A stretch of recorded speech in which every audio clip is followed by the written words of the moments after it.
अच्छा, multiple myeloma में किस चीज की प्रोलिफरेशन होती है? इन प्लाज्मा सेल्स की। ठीक है, प्लाज्मा सेल्स कैसे आते हैं?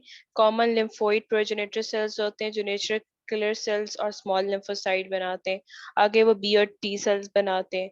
बी लिम्फोसाइट्स क्या बनाते हैं? Plasma cell. और ये कौन सी इम्यूनिटी होती है? Humoral immunity. ह्यूमरल इम्यूनिटी होती है ये।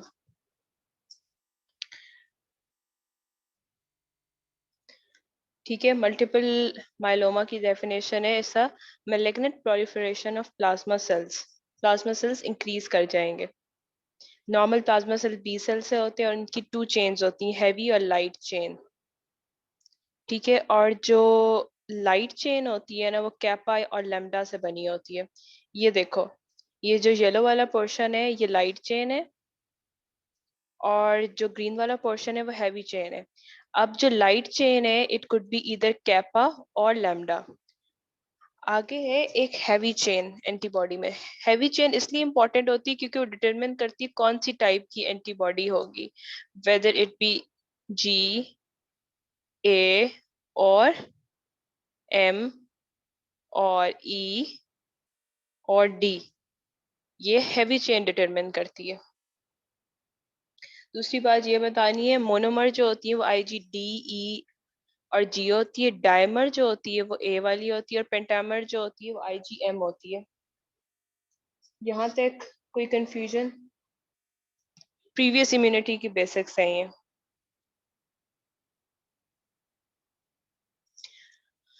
अब प्लाज्मा सेल प्रोड्यूस करें immunoglobulin, single heavy and light chain monoclonal proteins बना रहे। पैरा प्रोटीन्स इसमें इंक्रीज हो गए। अब पैरा प्रोटीन्स क्या चीज है जो मल्टीपल माइलोमा में इंक्रीज हो गए? पैरा प्रोटीन्स होते हैं मोनोक्लोनल इम्यूनोग्लोबुलिन और सिर्फ light chain present in the blood and urine. It is produced by clonal population of mature B cell. Most commonly plasma cell की वजह से बन रहा होता है और सिर्फ इसमें लाइट चेन होती है। अब सिंस लाइट चेन होगी तो डिफरेंशिएशन तो होगी नहीं कि कौन सी वाली बननी है, जी बननी, ए बननी, एम बननी है। तो ऑल तो बहुत ज्यादा हो गई हैं एंटीबॉडीज, लेकिन सारी लो क्वालिटी की और बहुत गंदा काम कर रही हैं। नॉर्मली भी हमारे में पैरा प्रोटीन होती है, यानी 50 इयर्स के बाद जो होता है 3.2 हो जाता है, लेकिन मल्टीपल माइलोमा में इससे भी ज्यादा परसेंटेज होती है। अच्छा, क्लासिफिकेशन ऑफ मल्टीपल माइलोमा में क्या होता है? आईजीजी जो होती है 55% होती है, ए 21% होती है, सिर्फ लाइट चेन प्रोड्यूस हो रही होती है 22%, या फिर कुछ नॉन सिक्रीटरी प्रोटीन्स हो रहे होते हैं 2%। अब इसमें एक बात ये है कि जो लाइट चेन है ये आपके जब यूरिन में सिक्रीट होती है तो इसको बेंच जोन्स प्रोटीन कहते हैं। जो हमने बायोकेम में पढ़ा था, ये क्या होती है? लाइट चेन होती है मल्टीपल माइलोमा में जो सिक्रीट हो रही होती है। ठीक है, इसको हम बेंच जोन्स प्रोटीन कहते हैं। अब क्या करते हैं, ये जो मेलिग्नेंट प्लाज्मा सेल्स होते हैं साइटोकाइंस प्रोड्यूस कराते हैं। जो साइटोकाइंस क्या करते हैं? ऑस्टियोक्लास्ट को एक्टिवेट कर देते हैं। देखो, हमने पढ़े थे ऑस्टियोब्लास्टिक होते हैं सेल्स जो ऑस्टियोइड्स बनाते हैं, बोन फॉर्मिंग सेल होती है, उसके ऊपर बाकी कैल्सिफिकेशन होती है। दूसरे होते हैं ऑस्टियोक्लास्ट जो कि बोन रिजॉर्ब करते हैं। अब जो साइटोकाइंस मल्टीपल माइलोमा में सिक्रीट होते हैं ड्यू टू प्लाज्मा सेल्स, वो क्या कर देते हैं? ऑस्टियोक्लास्टिक एक्टिविटी इंक्रीज कर देते हैं। तो बोन से क्या हो जाते हैं? पंच्ड आउट लीजन्स बनने लग जाते हैं और बोन में बहुत पेन होती है, लिटिक लीजन्स बन जाते हैं। ठीक है, ऑस्टियोक्लास्ट रिजॉल्व करते हैं और पेन क्लाते लिटिक लीजन्स बन जाते हैं। आपकी वर्टिब्रा में से, स्पाइन में से, बोन में से स्कूप आउट होते चले जा रहे होते हैं। इन लिटिक लीजन से क्या होता है? बोन पेन्स होती है, फ्रैक्चर्स होंगे, और जब ये रिजॉल्व करेगी बोन को तो उसमें से मिनरल्स हो गए वो सारे के सारे ब्लड में आ जाएंगे। जब वो ब्लड में आएंगे तो वो किडनी में जाएंगे, किडनी की एब्जॉर्प्शन कैपेसिटी को एक्सक्रीट कराएंगे, वहां पे स्टोन्स बनेंगे, यूटीआईज होंगी। यहाँ तक कुछ ना क्लियर हो?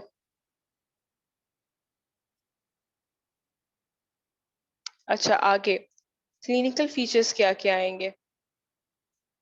जब आप बोन मैरो करवाओगे तो उसमें क्या आएगा? ग्रेटर देन 10% जो होंगे मेलिग्नेंट प्लाज्मा सेल्स आ जाएंगे। ये डायग्नोस्टिक क्राइटेरिया बहुत इंपॉर्टेंट है। They will ask you multiple times के इनमें से कोई से 4 हैं ये, इनमें से कोई से 2 जो पूरे होंगे ना, तब आप उसको मल्टीपल माइलोमा कहते हैं। उसमें क्या होता है, एक तो स्केलेटल लिटिक लीजन्स होने चाहिए because osteoclastic activity is increased. दूसरा, बोन मैरो जब करेंगे तो उसमें greater than 10% malignant plasma cells आने चाहिए। थर्ड इज सीरम में एम प्रोटीन आने चाहिए और यूरिन में एम प्रोटीन आने चाहिए। अब ये बताती एम प्रोटीन वाली क्या बात है। देखो हमारे जो यूजुअली जो होता है SPEP क्या होता है, सीरम प्रोटीन इलेक्ट्रोफोरेसिस जब हम करवाते हैं, ग्रीन वाला नॉर्मल है। हमारा जो नॉर्मली प्रोटीन सिक्रीट हो रहा होता है ब्लड में वो एल्ब्यूमिन होता है, ठीक है, एल्ब्यूमिन होता है सबसे ज्यादा। लेकिन जब माइलोमा होता है ना तो उसमें ये गैमा जो होता है वो इंक्रीज हो जाता है। गैमा शोज कि गैमा ग्लोबुलिन्स इंक्रीज हो गई हैं, IgG। इसको एम स्पाइक कहते हैं। और ये नॉर्मल पीपल में देखो ग्रीन वाला लोअर पे है। लेकिन जब आप डिजीज्ड हो गए तो मल्टीपल माइलोमा पे ये स्पाइक आएगी, इसको एम स्पाइक कहते हैं, जो कि गैमा की प्रोटीन्स की इंक्रीज होने की वजह से होता है। एक तो ये सीरम प्रोटीन इलेक्ट्रोफोरेसिस पे ये फाइंडिंग आएगी। अच्छा, अब जब हम यूरिनरी प्रोटीन या डिपस्टिक टेस्ट करें तो उस पे क्या चीज, उस पे पॉजिटिव आने चाहिए प्रोटीन्स।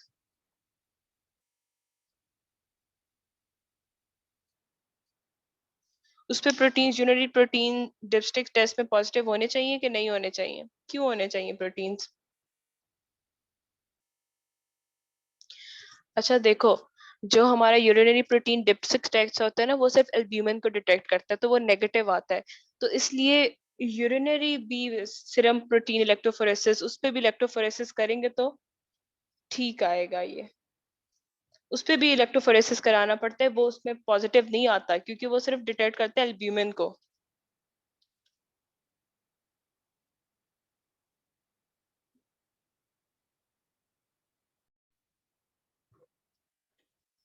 अच्छा, उसके बाद ये देखो, इन्वेस्टिगेशन हमने करवानी है, bone marrow aspirate, plasma urine, urine electrophoresis कराना है।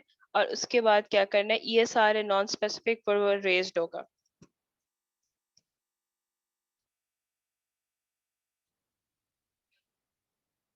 अच्छा, इसके जो साइंस एंड सिम्टम्स है उसको ऐसे ही याद करना है, क्रैब से हाइपरकैल्सीमिया होगा बिकॉज बोन रीअब्सॉर्प्शन हो रही है, रीनल फेलियर होगा, एनीमिया होगा। एनीमिया क्यों होगा इसमें, why will there be anemia in multiple myeloma?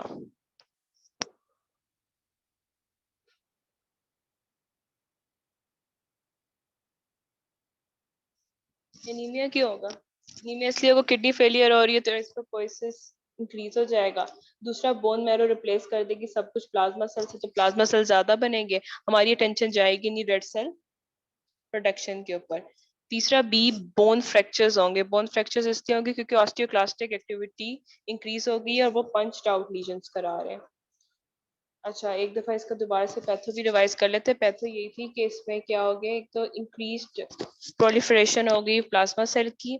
It is said के जो है सीरम IL-6 रिस्पॉन्सिबल है, जो कि ये सिमुलेट कराता है प्लाज्मा सेल ग्रोथ। तो जो हमारी थेरेपी है वो इसको शटअप कॉल देने पे होगी, ठीक है। अब क्लिनिकल फीचर्स थे, बोन पेन हाइपरकैल्सीमिया, क्योंकि न्यूरोप्लास्टिक प्लाज्मा सेल्स क्या कर साइटोकाइंस एक्टिवेट कर रहे थे RN के रिसेप्टर, जिससे ऑस्टियोप्लास्टिक एक्टिविटी इंक्रीज हो रही थी।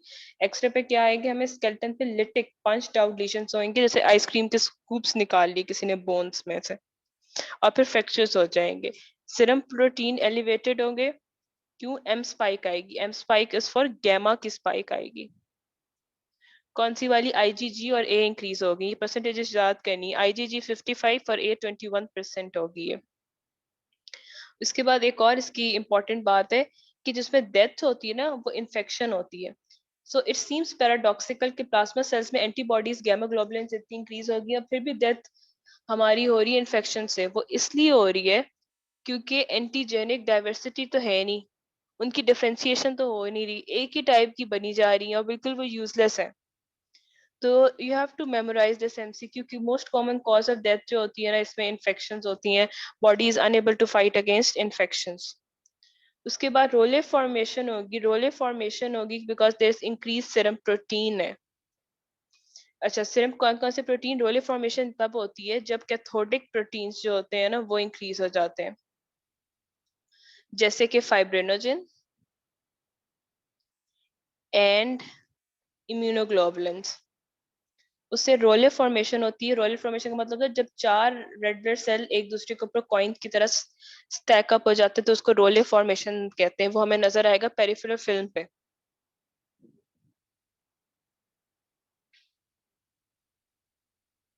हाँ, ज्यादा बोन मैरो में प्लाज्मा सेल बनेंगे तो फिर वो रिप्लेस कर देगा, एनीमिया आना शुरू हो जाएगा, बाकी सेल लाइंस को भी डिप्रेस करना शुरू कर देगा। उसके बाद यही जो फ्री लाइट चेन होती है जब वो ऑर्गन्स में डिपॉजिट होती है तो उसको अमाइलोडोसिस कहते हैं। ठीक हो गया। उसके बाद प्रोटीन यूरिया होगा। बॉडी की कैपेसिटी होती है जब फ्री लाइट चेन बन रही होती है तो उसको फिल्टर करके रीअब्सॉर्ब करती है, लेकिन एक्सक्रीशन उसकी जो रीअब्सॉर्प्शन कैपेसिटी है वो एक्सीड करा देते हैं इन मल्टीपल माइलोमा, और फिर वो निकलते हैं एज बेंस जोन्स प्रोटीन्स, और वो रिस्क करवाती है रीनल फेलियर हो जाता है इसमें। अच्छा, इन पेशेंट ऑफ मल्टीपल माइलोमा एक तो रीनल फेलियर की कॉज हो गई इन्फेक्शन। ठीक है, इन्फेक्शन। एक होगी कॉज हाइपरकैल्सीमिया, उससे क्या होगा, स्टोन्स बनेंगे, उससे भी इन्फेक्शन होगी। एक हो गई अमाइलोडोसिस हो रहा है कि फ्री लाइट चेन डिपॉजिट हो रही है टिश्यू में। एक हो गया प्रोटीन यूरिया और है, बेंस जोन्स प्रोटीन निकल रहे हैं। कोई और कॉज समझ आती है आपको, किडनी फेलियर क्यों हो रही है इन एमएम? शाबाश शेख, हाइपरयूरिसीमिया भी होगा। गुड। और कोई कॉज बताओ। इन्फेक्शंस है, एमाइल। अच्छा, देखो एक और कॉज आप नहीं देख रहे। एनसेड्स बंदा लेगा जब उसको लिटिक शदीद किस्म की बोन पेन होगी तो वो एनसेड्स लेगा। एनसेड्स जो होती हैं वो और खराब कर देती हैं किडनी को। I will explain how those work. अब मैनेजमेंट क्या करनी है इसकी, एक तो है इमीडिएट मैनेजमेंट, आप उनको फ्लूइड्स दो, रीनल इम्पेयरमेंट को ठीक करो, हाइपरकैल्सीमिया करो। बोन पेन बहुत ज्यादा हो रहा है तो उसके लिए एनाल्जेसिक्स दो, but should not be एनसेड one. Hypercalcaemia को ट्रीट करने के लिए बिस्फॉस्फोनेट तो एल्यूपिरिनोल यूरेट नेफ्रोपैथी को हॉल्ट करवाने के लिए। प्लाज्मा फेरेसिस का मतलब है आईवी, आपने इम्यूनोग्लोबुलिन को ठीक करना है। हाइपर विस्कोसिटी जो ये रोले फॉर्मेशन हो रही है, क्लाउडिंग होगी, हेडेक होगा उससे, हाइपर विस्कोसिटी सिंड्रोम, उन सबको करने के लिए प्लाज्मा फेरेसिस करो, प्लाज्मा को क्लियर करो, उसमें जो एंटीबॉडीज ज्यादा आई हैं उनको क्लियर करवाओ।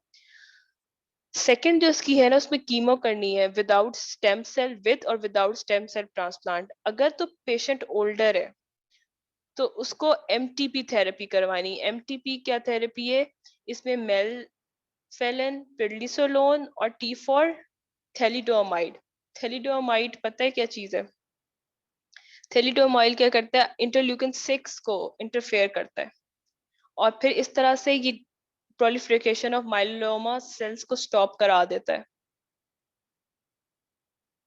ऑल्सो इसकी एक और प्रॉपर्टी है कि ये ब्लड वेसल की एंटी एंजियोजेनेसिस इफेक्ट होता है against blood vessel tumour and immune modulatory. इसके साइड इफेक्ट्स हैं कॉन्स्टिपेशन, पेरिफेरल न्यूरोपैथी, थ्रोम्बोसिस, और हाईली टेराटोजेनिक है। इससे क्या होता था जो हम पढ़ते थे फर्स्ट सेकेंड ईयर में, जो लेडीज ले लेती हैं while conceiving this drug, क्या टेराटोजेनिक इफेक्ट था? एबनॉर्मेलिटीज तो थी, क्या था? लिम्ब हाइपोप्लेजिया था, लिम्स खराब होती थी उनकी, लिम्स पे फर्क पड़ता था। ठीक है, उसके बाद यंगर पेशेंट में क्या करते हैं, हम सीटीडी कराते हैं और साथ ही हम ऑटोलोगस स्टेम सेल ट्रांसप्लांट करवाते हैं। ऑटोलोगस की उसी की जो बोन मैरो में बेटर पोर्शन होगा या कोई विद ब्लड और बोन मैरो से, ऑटोलोगस मतलब उसी के पर्सन का जो बेटर पोर्शन होगा वो हम उधर ट्रांसप्लांट करके लगा देंगे। यंगर पेशेंट में साइक्लोफॉस्फामाइड, थैलिडोमाइड और डेक्सामेथासोन देना, सीटीडी थेरेपी करनी है। अच्छा, अगर लोकलाइज बोन पेन है जो कि सिंपल एनाल्जेसिक से रिस्पॉन्ड नहीं करी तो हमने रेडियोथेरेपी करनी है।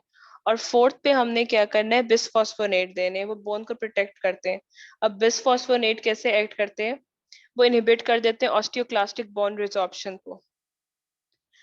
जब बोन रिजॉर्प्शन नहीं होगी तो कैल्शियम अंदर ही रह जाएगा और हाइपरकैल्सीमिया भी कम होगा।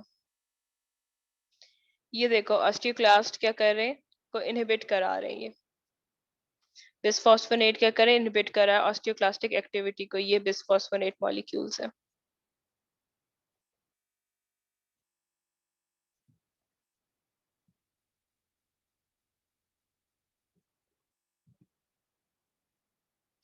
So ये क्वेश्चन देखो, a 70-year-old multiple myeloma happens in people greater than 55 year of age।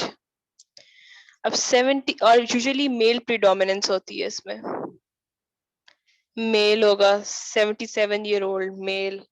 अच्छा, अब इसमें क्या हुआ है कि मेल आया है 70-year-old में 3 month हिस्ट्री ऑफ फीवर है, bone pain in the back and ribs, weight loss है, रिकरेंट यूरिनरी ट्रैक्ट इन्फेक्शन। अभी तक we cannot make any sense of diagnosis। On examination she लिखती है he is pale, temperature 101 है, tenderness in bilateral flank area, tenderness उसको pain है, no hepatosplenomegaly, investigation hemoglobin 7.55 which is less, platelets 550 आई हैं which are more, TLC count increased है, TLC count increased shows infection है, ESR 1110 है, blood urea 120 है, normal blood urea होता है, ये मैंने LFTs लगाई है so that you remember. LFTs में ब्लड यूरिया में 8 to 25, सिरम क्रिएटिनिन होना चाहिए 1 की रेंज में, ऐसे 1 से मैंने याद रखा हुआ है। Siram uric acid 2.5 to 8। अब इसका देखो यूरिया कितना ज्यादा है, किडनी फंक्शन ही नहीं कर रही, यूरिया 120 पे गया हुआ है ब्लड यूरिया जो कि 25 होना चाहिए, सिरम क्रिएटिनिन 3 हुआ हुआ है जो कि 1 होना चाहिए, कैल्शियम है ज्यादा ब्लड में 8.5 to 10 होते हैं, इसका 12 है, सिरम यूरिक एसिड 10 है, टोटल प्रोटीन 11 ग्राम है जिसमें 3 ग्लोबुलिन है और गैमा एल्ब्यूमिन 3 ग्राम है और ग्लोबुलिन 8 है। Normal people have more albumin and less globulin. What is the most likely diagnosis?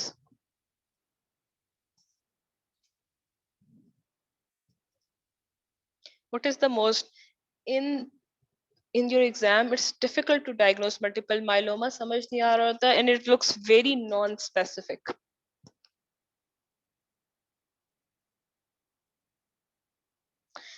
इस प्लेटलेट्स इतनी ज्यादा नहीं है, ये भी नॉर्मल रेंज में ही आ रही हैं।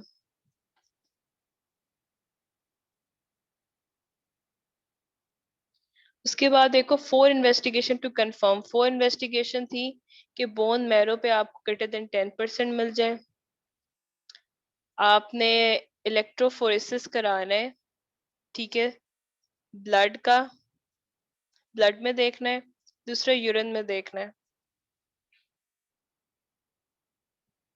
यूरिन एंड सिर्फ इलेक्ट्रोफोरेसिस करवाना है, और एक्सरे में आपको लिटिक बोन लीजन मिल जाए तो कंफर्म हो जाता है। ये 4 इन्वेस्टिगेशन है। Give 4 reason for renal involvement, renal involvement क्यों होता है, पैरा प्रोटीन डेपोजिशन हो रही है जो कि बॉडी की कैपेसिटी से एक्सीड कर रही है रीअब्सॉर्प्शन की, हाइपरकैल्सीमिया और है because bone are being reabsorbed, infections हो रही हैं, यूटीआई, रिकरेंट यूटीआई और किडनी की इन्फेक्शंस हो रही हैं, एनसेड ले रहा है उससे फर्दर होता है। अच्छा, एनसेड से कैसे होती है खराबी, और एनसेड से ऐसे खराबी होती है कि जो वेजोडाइलेशन होनी चाहिए ना इन रिस्पॉन्स, एनसेड उनको चुप करा देती है और उल्टा वेजो कंस्ट्रिक्शन स्टार्ट हो जाती है। प्रोस्टाग्लैंडिन जो है ना वेजो डायलेशन कराती है किडनी में, तो एनसेड उनको ब्लॉक कर देती है और वेजो कंस्ट्रिक्शन स्टार्ट हो जाती है। इस तरह से एनसेड जब लेगा अपनी बोन पेन को ट्रीट करने के लिए। तीसरा अमाइलॉइड्स डिपॉजिट होंगे लाइट चेन वाले। आगे देखो, a 50-year-old male presented with 6 month history of weakness, malaise, back pain, very non-specific, he has been suffering with recurrent UTI and respiratory tract infections. What is the cause of death in MM? What is the cause of death in MM?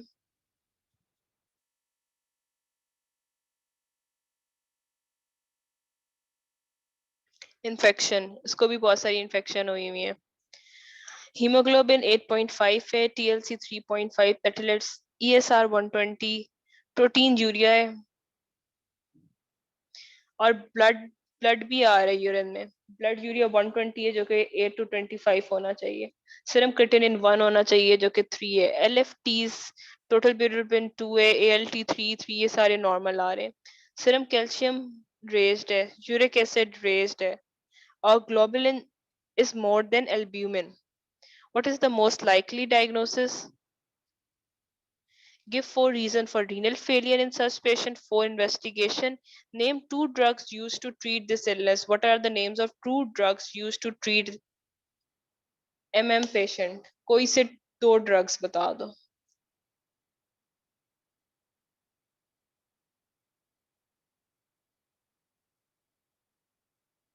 कोई से 2 drugs बता दो to treat patient.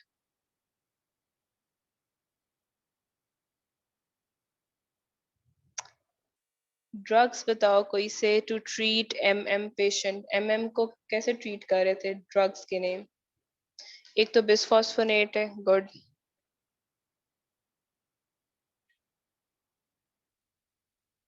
Cyclophosphamide, good.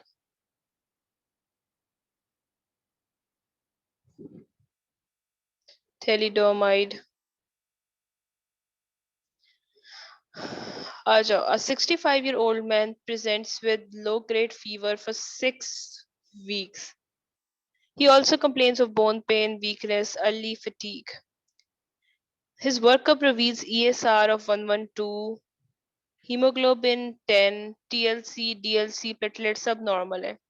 Serum calcium was found to be elevated. Normal alkaline phosphatase. Alkaline phosphatase क्यों normal है? Alkaline phosphatase क्यों normal है?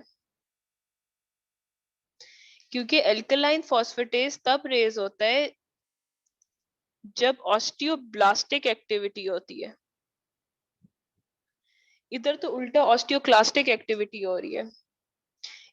alkaline phosphatase is normal because there is no osteoblastic activity going on, उल्टा osteoclastic activity हो रही है। X ray में reveal multiple round lytic lesion in the bone. अच्छा, तो what are the 3 specific therapies? इसमें ऐसे लिखना है, कीमो है हमारे पास, we have radio, chemo plus minus, stem cell transplant. इसके बाद हमारे पास बिसफॉस्फोनेट है, और इससे पहले हम क्या देते हैं, सपोर्टिव थेरेपी देते हैं। ये हेडिंग्स बनानी है। ये देखो, थेरेपी में ऐसे लिखना है, इमीडिएट सपोर्ट में आप फ्लूइड्स देते हो क्योंकि आपने नेफ्रोपैथी को ट्रीट करना होता है, हाइपरयूरेसीमिया को ट्रीट करना होता है, एरोपिलियोनोल से हाइपरकैल्सीमिया को ट्रीट करना होता है। एनाल्जेसिक्स देते हो बोन पेन को करने के लिए, प्लाज्मा फ्रीसिस करते हो, हाइपर विस्कोसिटी। फिर आप आ जाते हो कीमो पे देना है, plus minus stem cell transplant. अगर ओल्डर देन 65 है तो एमटीपी चलना है, मेलफेलिन, प्रेडनिसोलोन, थैलिडोमाइड। यंगर है तो सीटीडी करना है with autologous human stem cell transplant, cyclophosphamide, thalidomide और डेक्सामेथासोन। फिर रेडियोथेरेपी करना है to treat bone pain, bisphosphonate करना है टू स्टॉप ऑस्टियोक्लास्टिक एक्टिविटी। इससे हमारा हाइपरकैल्सीमिया भी ट्रीट होगा और थोड़ी जो लिटिक बोन लीजन्स हैं वो भी बेटर होंगे। Any problem in multiple myeloma? Aplastic anaemia start करें।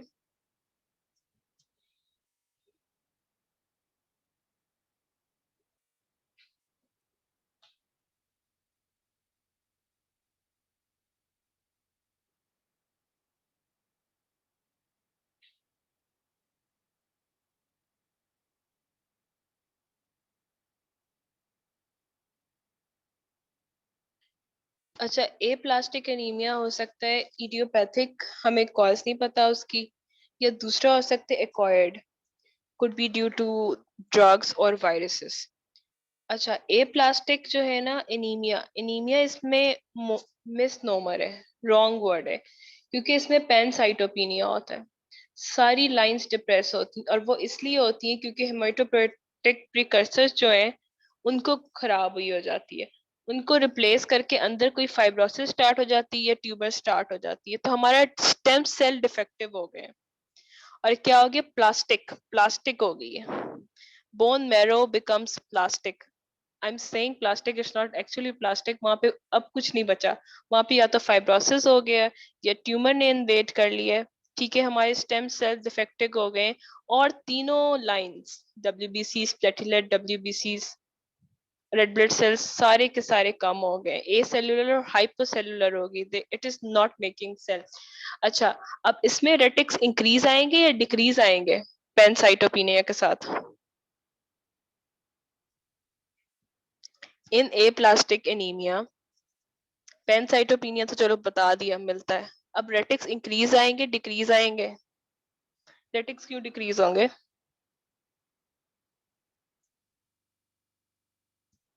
रेटिक्स क्यों डिक्रीज होंगे? बिल्कुल ठीक कहा, रेटिक्स डिक्रीज होंगे। रेटिक्स बताते हैं आपको कि आपकी बोन मैरो फंक्शन कर रही है कि पेरिफेरल डिस्ट्रक्शन हो रही है। अगर पैनसाइटोपिनिया विद नॉर्मल रेटिक्स आता था या इंक्रीज रेटिक आता था तो इसका मतलब था वो मेगैलोब्लास्टिक एनीमिया, क्योंकि bone marrow was functioning fine. यहाँ पे क्या हो रहा है, पैनसाइटोपिनिया के साथ रेटिक्स कम आएंगे, bone marrow has stop to function, वो ए सेलुलर हो गई है, there are no cells left और इट इज हाइपोसेलुलर। अच्छा, इट इज सेड कि ये डिस्ट्रक्शन जो हुई है ना स्टेम सेल की, वो टी सेल मेडिएटेड है। मैं कुछ इन्फेक्शंस बताऊंगी और कुछ ड्रग्स जो कि स्टार्ट करती है, एन हाइपोथेसिस कि टी सेल ने कुछ किया है ना इसको, बोन मैरो को। और इसमें सब कुछ होगा, एनीमिया भी होगा, ब्लीडिंग स्टार्ट हो जाएगी थ्रोम्बोसाइटोपिनिया की वजह से, साथ इन्फेक्शंस होंगी क्योंकि डब्ल्यूबीसी काउंट भी आपका खराब हो गया, और रेटिक्स काउंट जो होंगे वो लो होगा, because bone marrow has given up, bone marrow is not functioning।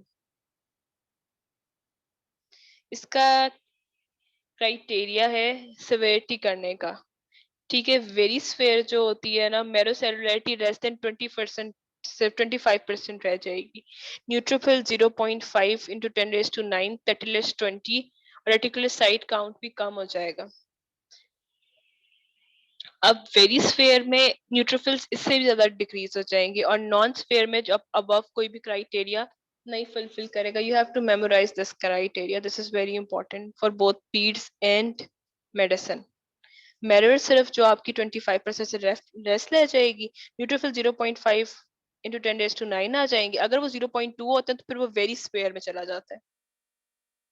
ये criteria you have to memorise it.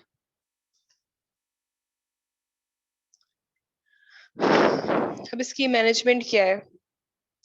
एक ही मैंने बताया ना, इडियोपैथिक होता है उसमें हमें कॉज नहीं पता होती, ए प्लास्टिक में सारे पैनसाइटोपिनिया कंप्लीटली एक एक चीज डिक्रीज है। सेकेंडरी जो ए प्लास्टिक एनीमिया होती है उसमें ड्रग्स होते हैं या इन्फेक्शंस होती हैं, viral hepatitis, pregnancy, chemical benzene, DDT, organophosphate, antibiotics, chloramphenicol is a very famous drug जो anticonvulsant, some of them, carbimazole, propylthiouracil, इसके लिए बार बार सीबीसी करा के चेक करते हैं कि पैनसाइटोपिनिया हुआ है कि नहीं। क्लोराम्फेनिकोल तो बहुत ही फेमस ड्रग है, साइटोटॉक्सिक ड्रग जो कीमो वाले होते हैं उससे भी करवा करवा के हम चेक कर रहे होते हैं 4 वीकली 3 वीकली कि कहीं पैनसाइटोपिनिया तो नहीं स्टार्ट हो गया। तो ये सारी कॉज करती है ए प्लास्टिक एनीमिया, इनको रिमूव करते हैं तो बेटर हो जाती है, बोन मैरो फंक्शन करना शुरू कर देती है। और ये कैसे काम करती है, T cell mediated destruction of stem cell कराती है। अच्छा, वायरल हेपेटाइटिस के फौरन नहीं स्टार्ट होता, जब वो हील हो जाता है उसके उसकी काफी मंथ्स एंड वीक्स के बाद ये स्टार्ट होता है ए प्लास्टिक एनीमिया। अब हमने ट्रीट इसको ऐसे करना है कि अगर वो अंडर 35 years ऑफ एज है तो हम उसको उसके सिबलिंग का स्टेम सेल ट्रांसप्लांट करा देते हैं, अगर ओल्डर पेशेंट है फिर हम उसको क्या करते हैं, एंटी थाइमोसाइड ग्लोबुलिन और साइक्लोस्पोरिन से ट्रीट करते हैं। पहले तो आप ए प्लास्टिक एनीमिया में ऑफेंडिंग एजेंट ढूंढते हो, किस वजह से हुआ है, कोई दवाई एंटीबायोटिक आपने दी है ऐसी, एंटी थायराइड ड्रग पे है, कोई केमिकल है, रेडिएशन की वजह से स्टार्ट हो गया तो आपने उसको स्टॉप करना है। फिर ट्रांसफ्यूजन स्टार्ट कर देनी है, जो जो चीजें कम है, रेड सेल कम है तो एनीमिया है, तो रेड सेल, थ्रोम्बोसाइटोपिनिया है तो platelets, bone marrow stimulation factors भी दे सकते हैं, इम्यूनो सप्रेशन करना शुरू कर देनी है। ठीक है, एंटी थाइमोसाइड ग्लोबुलिन ये क्या करते हैं कि एंटीबॉडी बनाते हैं अगेंस्ट ह्यूमन टी सेल इन रेबिट और हॉर्सेस और उसको एक्सट्रैक्ट कर लेते हैं, तो वो एंटी थाइमोसाइड ग्लोबुलिन होते हैं। हमने क्या करना है, अगेंस्ट ह्यूमन टी सेल के एंटीबॉडीज बना रहे हैं इन रेबिट्स और हॉर्सेस। साइक्लोस्पोरिन कर सकते हैं, इनमें हमारे पास बोन मैरो ट्रांसप्लांट लगता है। अगर if the patient is young under 35 तो हम पहले ही स्टेम सेल ट्रांसप्लांट कर देते हैं विद सिबलिंग डोनर।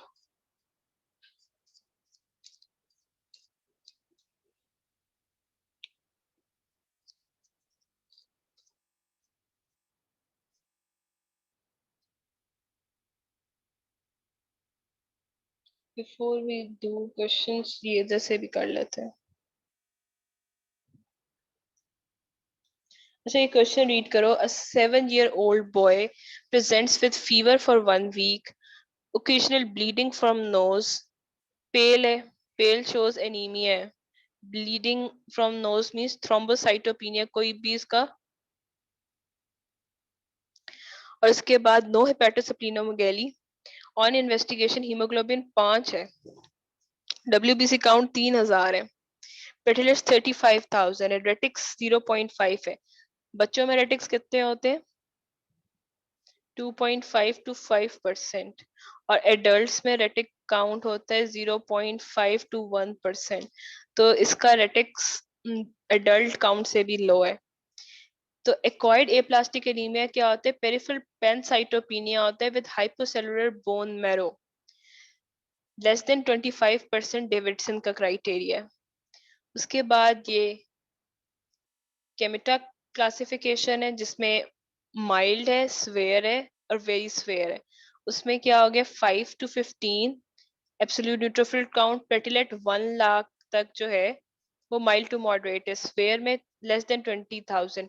अगर वेरी स्वेयर करना है, वेरी स्वेयर में लेस देन 200 है, और बोन मैरो की सेलुलरिटी लेस देन 25% होनी चाहिए। ये दोनों बुक्स में से एक बुक में से याद कर लो, दोनों में से एक बुक्स में से क्राइटेरिया याद कर लो, it's same in both.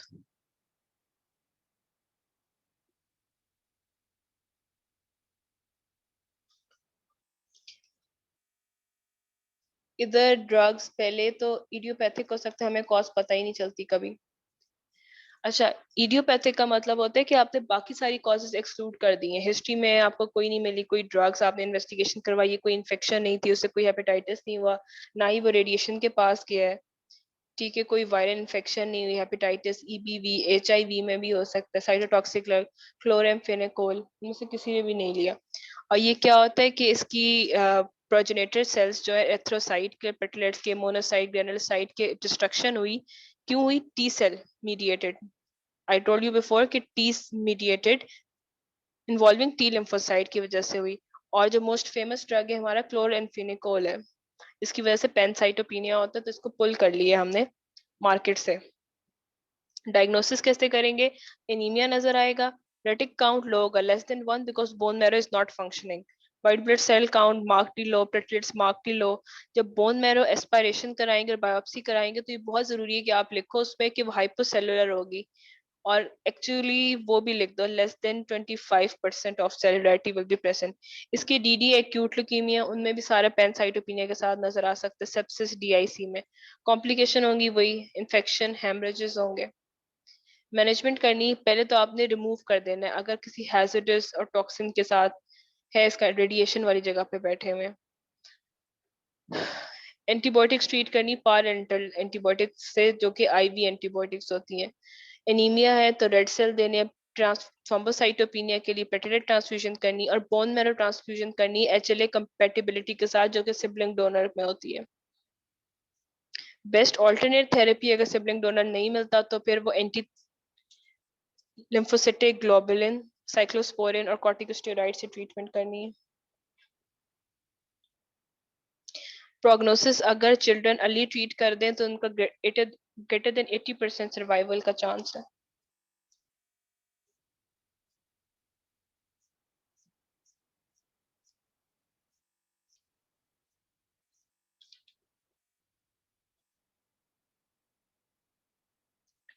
So question देखो, 4-year-old Akbar became pale with the span of 1 week after using a syrup chloramphenicol, which was prescribed by a local practitioner. He has multiple petechiae on the body. का मतलब क्या है? Platelets are not functioning anymore. There is no lymphadenopathy, no hepatosplenomegaly. He was later on diagnosed to be suffering from acute aplastic anemia. List 5 causative factors which can cause this problem. 5 causative factors क्या हो सकते हैं?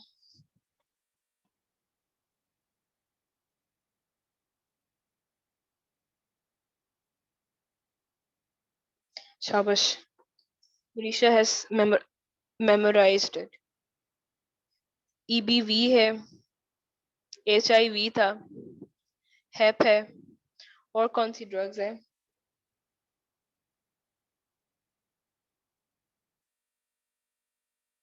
Radiation है, और क्या चीज है जो कि कॉज करती है?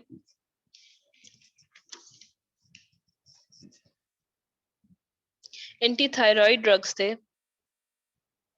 2 ही ड्रग्स है हमारे पास, प्रोपाइल थायोयूरेसिल और कार्बिमेजोल.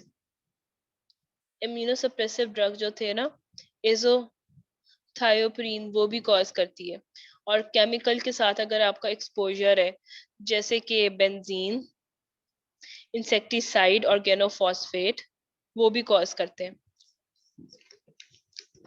प्रेगनेंसी में भी हो सकता है. आगे लिखोगे all of these, what does it do? कैसे करते थे? T cell mediated,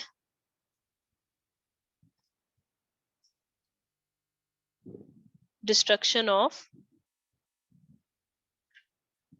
stem cell होती है इन सब से. हेडिंग्स बनानी है. ड्रग्स, केमिकल्स, रेडिएशन एक्सपोजर और इन्फेक्शंस. इस तरह से हेडिंग बना के करना है. उसके बाद we have questions here too. ये देखो, a 28-year-old boy presents with SOB के साथ आता है. Paler, bleed from gums and nose. On investigation hemoglobin 7 है. Platelet 12,000 रह गई हैं. TLC 12 into 10 raised to 9 है. Absolute neutrophil count है less than 0.5 into 10 raised to 9. Bone marrow hypercellular. ये रिपोर्ट बहुत इंपॉर्टेंट है, इसने खुद ही डायग्नोसिस बता दी है. How will you assess the severity of aplastic anemia in this patient? तो हमने जब severity assess करनी होती है, तो we have Gameta criteria.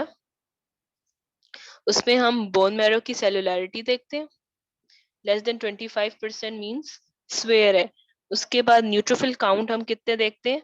अगर वो less than 0.5 into 10 raised to 9 है, जो कि इसमें है, this is swear aplastic anaemia. उसके बाद प्लेटलेट काउंट देखते हैं, less than 20 into 10 raised to power 9 per liter, और रेटिक्स हमारे पास होने चाहिए लेस देन 1%. तो इट मींस स्वेयर है. वेरी स्वेयर में क्या होता है? न्यूट्रो काउंट जो होता है 0.2 into 10 raised to 9 per liter हो जाता है. How will you manage this patient? अब 28-year-old है, इसकी मैनेजमेंट बताओ.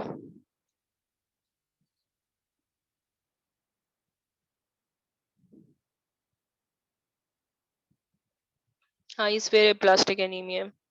सपोर्टिव 28-year-old को सपोर्टिव तो नहीं हो सकती. We can not let the patient die. 28-year-old है ना, अंदर 35 है. तो इसमें HLA मैच करा के, HLA सिबलिंग डोनर मैच करा के human stem cell transplant कराओ. If this is not available, sibling donor is not available, तो हमारे पास alternate therapy है. उसमें हम steroids देते हैं, ठीक है, ATG देते हैं, एंटी थाइमोसाइड ग्लोबुलिन देते हैं, और साइक्लोस्पोरिन देते हैं. In which condition aplastic anemia can evolve? In which conditions aplastic anemia can involve? अगर हम इसको ट्रीट नहीं करते ना, तो ये MDS में कर जाता है, माइलोडिस्प्लास्टिक सिंड्रोम में कर जाता है कन्वर्ट, AML में कर जाता है कन्वर्ट। AML में भी तो ये लाइन सारी डिप्रेस होंगी, और PND में कर जाता है, पैरोक्सिस्मल नॉक्टर्नल हीमोग्लोबिन यूरिया में।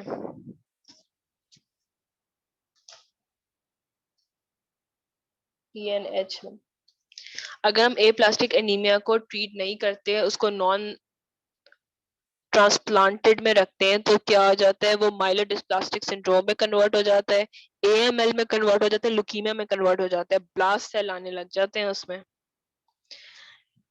और फिर वो प्रोक्सिस्मल नॉक्टर्नल हीमोग्लोबिन यूरिया में भी इवॉल्व हो सकता है। ये बुक की लाइन है डेविडसन की, कि अगर आप इसको ट्रीट नहीं करोगे तो it can convert into acute leukaemia में जा सकता है, माइलोडिस्प्लास्टिक सिंड्रोम में जा सकता है। अगेन ये माइलॉइड लीनिएज की डिस्प्लेसिया होगा पहले इनिशियली, फिर क्या होगा, लुकीमिया में कन्वर्ट हो जाएगा जब ब्लास्ट 20% से ज्यादा होंगे तो। A 15-year-old boy is brought to you with fever, pallor, dyspnea.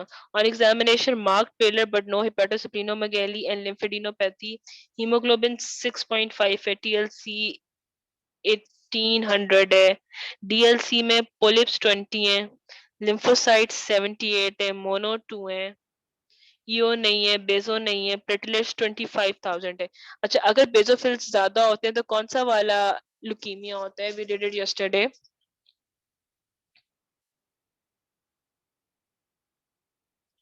CML होता है वो। प्लेटलेट्स 25 है, नो ब्लास्ट और प्रीमेच्योर सेल्स ऑन स्मेयर। उसने नो ब्लास्ट का मतलब है ये लुकीमिया नहीं है, एक्यूट लुकीमिया नहीं है। What is the most likely diagnosis, सारी सेल लाइन डिप्रेस्ड है,